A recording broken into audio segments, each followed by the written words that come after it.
Okay, तो भाषा, लिपि और व्याकरण, इसकी जानकारी देने से पहले सबसे पहले हम मात्रा का ज्ञान बताएंगे, ठीक है। मल्टीप्लेस हम हिंदी बिल्कुल जीरो से स्टार्ट करेंगे इसका मैसेज, ठीक है। जीरो से स्टार्ट कर रहे हैं और इस बीच में अगर आप लोगों का फिर भी हिंदी बहुत कमजोर रहा तब तो पनिशमेंट मिलेगा, है ना। ओके, छोटा ही सही मिलेगा, वो एंड सेफ है ना, थोड़ा सा प्रॉब्लम है तो क्या दिक्कत है। ओके, और यहाँ पे ध्यान दो, अब देखो अ की मात्रा होती है, अ की कोई मात्रा नहीं होती, होती है नहीं, आ की मात्रा होता है, आ की मात्रा एक लाइन, आ की मात्रा, ह्रस्व ई की मात्रा, दीर्घ ई की मात्रा, ह्रस्व ऊ की मात्रा, दीर्घ ऊ की मात्रा, री की मात्रा, ए की मात्रा, ए की मात्रा, ओ की मात्रा, औ की मात्रा, अं की मात्रा और अ की मात्रा। अब मात्रा पे क्यों आए, क्योंकि हमने पूछा कि अ से कोई हमें शब्द बताओ। किसी का कहना है किसी का कहना है, और क्या क्या बोले थे तुम लोग, तो ये चीज नहीं होगा। अ की मात्रा से आम होता है ना कि अ की मात्रा से, अ की मात्रा से क्या होगा, क म कम।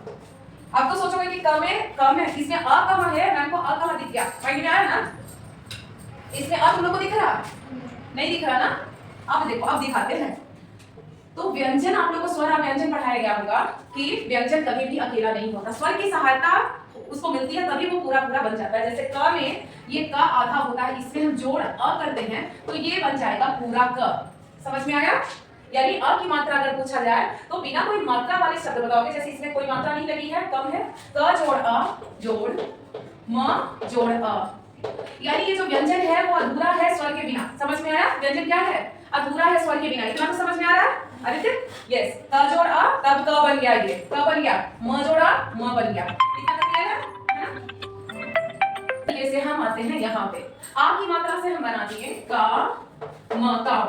अब यहाँ पे आ तो दिख नहीं रहा, आ कहाँ है, लेकिन मात्रा देखो, मात्रा है कि नहीं, है ना। अब इसको हम काम को अगर हम डिटेल में लेके जाते हैं, काम को डिटेल में लिखते हैं तो हम ऐसे लिखेंगे विस्तृत करके, का ये जो व्यंजन है वो आधा रहता है, इसमें हम जोड़ आ लगाए तब बन गया ये का, ठीक है।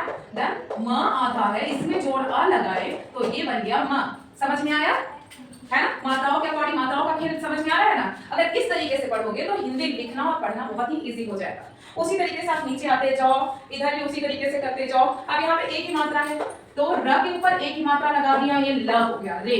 अब इसको हम लिखेंगे, अगर ज्यादा हम विच्छेद में जाते हैं तो र ये अकेले नीचे ऐसे करने का मतलब कि ये आधा है, ठीक है। देन ए, ये है ना ए, एंड जोड़ ल, ये हाफ है ना, और जोड़ अ, बन गया रे।